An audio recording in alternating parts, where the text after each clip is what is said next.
The press is focusing on the things that really matter. This is cut number 2 as they questioned Donald Trump about something that is, I know, so important to us all.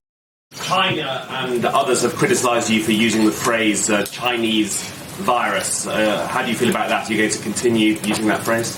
Well, China was putting out information which was false, that our military gave this to them. That was false.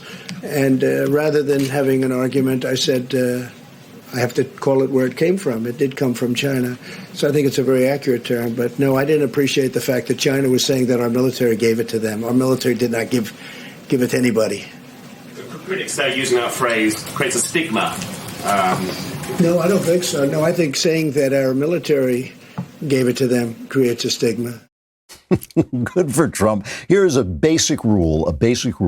When the left or journalists, but I repeat myself, starts talking about what things are called, it means conservatives are right. So Trump is doing a good job. And the way you can tell Trump is doing a good job is because this is becoming an issue, right? If you hear people say, oh, you know, there's a lot of crime in black neighborhoods, and the left says, oh, you said black, you're supposed to say African American. That means there's a lot of crime in black neighborhoods. That's what that means. So anytime they're talking about what things are called, anytime they're talking about words, they're just simply trying to seize control of the discussion and throw smoke, basically, to cover up the fact that something they don't like is happening, which is that Donald Trump is doing a good job. Even Dana Bash, hell froze over, and Dana Bash on CNN said so.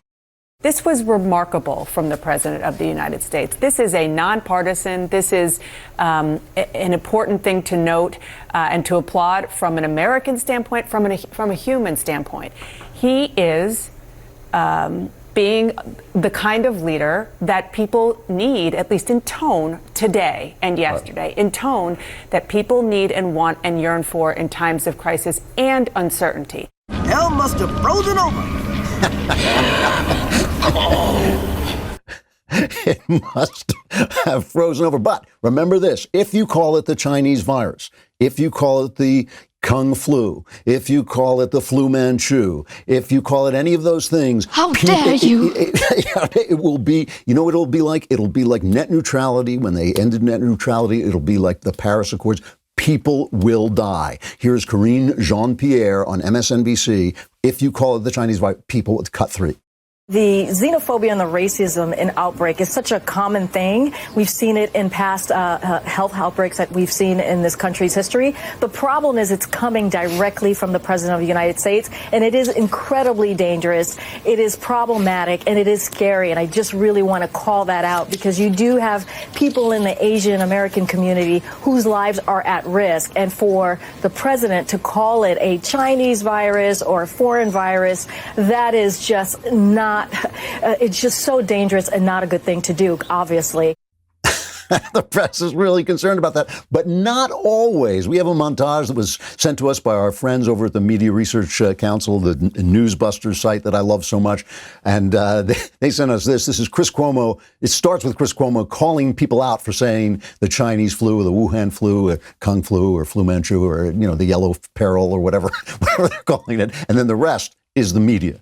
This is all happening at a time that we're starting to see a message shift here because you're starting to hear the Republicans, especially Trump calling it the Wuhan or the Chinese coronavirus. They're looking for someone to blame. Concern is growing this morning over an outbreak of a new SARS-like virus in China. At least 6 people have died from the Wuhan coronavirus. The Wuhan coronavirus. The Wuhan coronavirus. The 34-year-old ophthalmologist diagnosed Saturday with the Wuhan coronavirus. The Wuhan virus. The Wuhan coronavirus. The Wuhan coronavirus. What more can you tell us about the similarities or differences between SARS and the Wuhan coronavirus? The Wuhan coronavirus. The Wuhan coronavirus in China. The Wuhan coronavirus. The Wuhan coronavirus. And the Wuhan coronavirus. Wuhan coronavirus. Fears continue to grow over the outbreak of the Wuhan coronavirus. Wuhan coronavirus. The Wuhan coronavirus. The Wuhan coronavirus. We have new information about how the Wuhan coronavirus. So So Jim Garrity over at the National Review talks about this, and he quotes the Times of London. Chinese laboratories identified a mystery virus as a highly infectious new pathogen by late December last year, but they were ordered to stop tests, destroy samples, and suppress the news. A Chinese media outlet has revealed a regional health official in Wuhan center of the outbreak demanded the destruction of the lab samples that established the cause of unexplained viral pneumonia on January 1st. China did not acknowledge there was human-to-human transmission until more than 3 weeks later. I hope you enjoyed that clip from The Andrew Klavan Show. If you did, go ahead and hit the subscribe button so you stay up to date on all our future content.